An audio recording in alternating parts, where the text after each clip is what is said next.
Баршаңызға қайырлы күн достар. Бүгін сіздермен бірге осындай Магина второе тағамын дайындаймыз. Бұл тағамның жасалу жолы өте оңай, әрі тез дайындалады. Сонымен қатар өте дәмді болып шығады. Бізбен бірге жасап көріңіздер. Бізге қажетті заттар: тауық еті, пияз, сәбіз, картоп, сельдерей, соя тұздығы, майонез, паприка, тұз. Және осы тағамның өз дәмдеуіші қажет болады. Менде дәмдеуіштің сарымсақты түрі.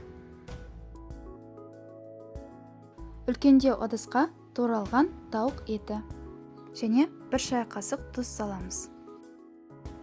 Содан соң майонез, соя тұздығы, паприка, пияз, сельдерей және сәбіз салып жақсылап араластырамыз. Картоп саламыз.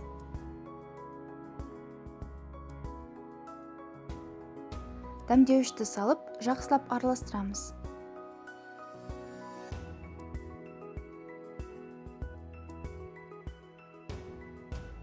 Содан соң қалған картоптарды саламыз.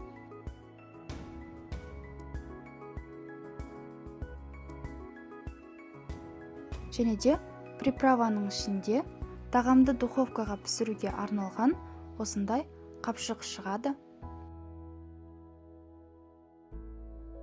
Осы қапшықтың ішіне дайындап қойған ет пен картопты саламыз.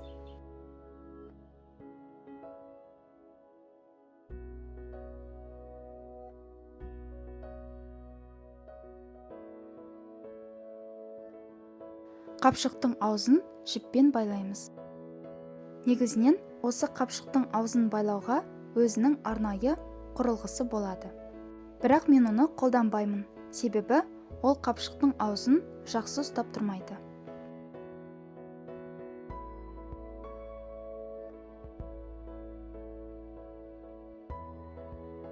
Қапшықтың аузын байлап болған соң, осылай беткі жағын тіс шұқығышпен бірнеше жерден тесіп шығамыз.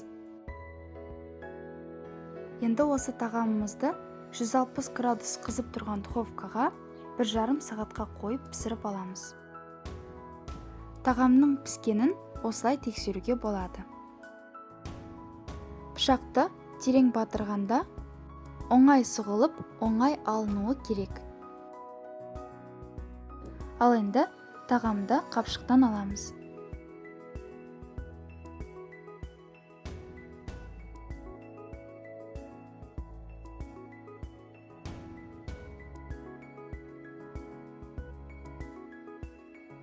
Біздің тағамымыз да дайын. Бетіне өз қалауыңыз бойынша кез келген ас көкті салсаңыз болады. Бізбен бірге болғандарыңыз үшін алғысым шексіз. Келесі кездескенше.